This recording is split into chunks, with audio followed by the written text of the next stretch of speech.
ನರೇಂದ್ರ ಮೋದಿ ಅವರು ಲೇಪಾಕ್ಷಿಗೆ ಭೇಟಿ ಕೊಟ್ಟಿದ್ದಾರೆ.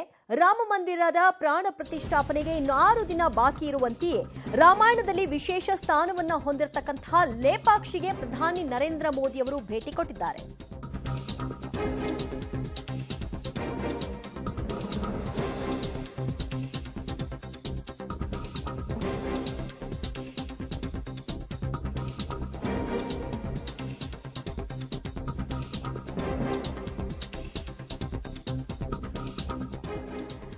ರಾಮಾಯಣದಲ್ಲಿ ವಿಶೇಷ ಸ್ಥಾನ ಪಡೆದಿರುವಂತಹ ಲೇಪಾಕ್ಷಿಗೆ ಪ್ರಧಾನಿ ನರೇಂದ್ರ ಮೋದಿ ಅವರು ಭೇಟಿ ಕೊಟ್ಟಿದ್ದಾರೆ.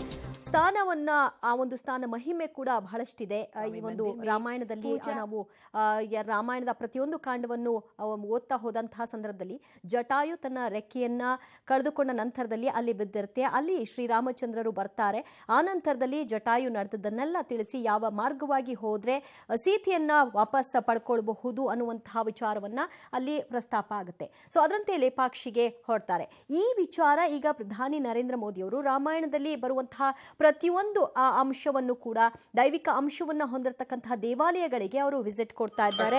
ನಾಸಿಕ್ನಲ್ಲಿರುವಂತಹ ಶ್ರೀ ಕಾಲಾರಾಮ ಮಂದಿರಕ್ಕೆ ಭೇಟಿ ಕೊಟ್ಟಿದ್ರು. ಅದಾದ ನಂತರದಲ್ಲಿ ಪ್ರಧಾನಿ ನರೇಂದ್ರ ಮೋದಿ ಅವರೀಗ ಲೇಪಾಕ್ಷಿಗೆ ಭೇಟಿ ಕೊಟ್ಟಿದ್ದಾರೆ. ನಾಸಿಕ್ನ ಗೋದಾವರಿ ನದಿಯಲ್ಲಿ ಪಂಚವಟಿ ಭೇಟಿ ಮಾಡಿದಂತಹ ಮೋದಿ ಅವರು ಈಗ ಲೇಪಾಕ್ಷಿಯ ವೀರಭದ್ರ ದೇವಸ್ಥಾನದಲ್ಲಿ ದರ್ಶನವನ್ನ ಪಡ್ಕೊಂಡು ವಿಶೇಷ ಪೂಜೆಯಲ್ಲಿ ತಲ್ಲೀನರಾಗಿದ್ದಾರೆ.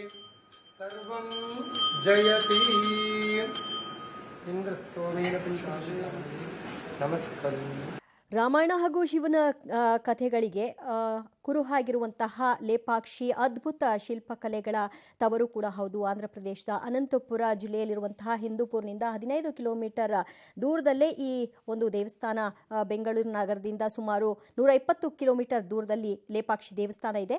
ತಾಯಿ ಸೀತೆಯನ್ನ ಅಪಹರಿಸ್ತಾ ಇದ್ದಂತಹ ರಾವಣನೊಂದಿಗೆ ಹೋರಾಟವನ್ನು ನಡೆಸಿದಂತಹ ಜಟಾಯು ತೀವ್ರವಾಗಿ ಗಾಯಗೊಂಡ ನಂತರದಲ್ಲಿ ಆ ಒಂದು ಸ್ಥಳದಲ್ಲಿ ಬಿದ್ದಿತ್ತು. ಅದೇ ಲೇಪಾಕ್ಷಿ. ಸೊ ಈಗ ಸಾಯುವ ಹಂತದಲ್ಲಿ ಇದ್ದಂತಹ ಜಟಾಯುವನ್ನ ನೋಡಿದಂತಹ ರಾಮ ಸ್ಥಳೀಯ ಭಾಷೆಯಲ್ಲಿ ಎದ್ದೇಳು ಪಕ್ಷಿಯೇ ಅಂತ ಹೇಳುವಂತಹ ಸಂದರ್ಭ ಲೇ ಪಕ್ಷಿ, ಎದ್ದೇಳು ಅಂತ ಹೇಳೋದನ್ನೇ ಲೇಪಾಕ್ಷಿ ಅಂತ ಹೇಳೋದು. ಸೊ ಅದಕ್ಕಾಗಿ ಈ ಒಂದು ಜಾಗವನ್ನ ಲೇಪಾಕ್ಷಿ ಅಂತ ಕರೆಯಲ್ಪಡುತ್ತೆ.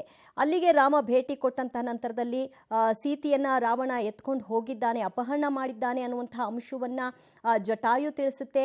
ಜಟಾಯು ಯಾವ ಒಂದು ಕಾರಣಕ್ಕಾಗಿ ಆ ಒಂದು ಹೋರಾಟದಲ್ಲಿ ರಾವಣನ ಒಂದು ಹೋರಾಟ ತಡಿಲಿಕ್ಕೆ ಪ್ರಯತ್ನ ಮಾಡ್ತು ಅದೆಲ್ಲವೂ ಕೂಡ ರಾಮಾಯಣದಲ್ಲಿ ಉಲ್ಲೇಖ ಆಗಿದೆ.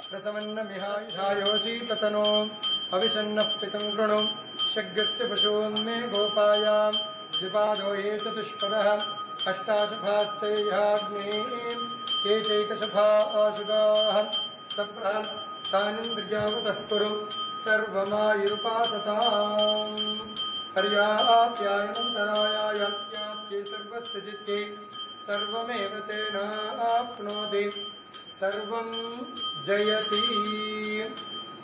ಇಂದ್ರಸ್ತೋಮೇನ ನಮಸ್ಕಾರ. इस वक्त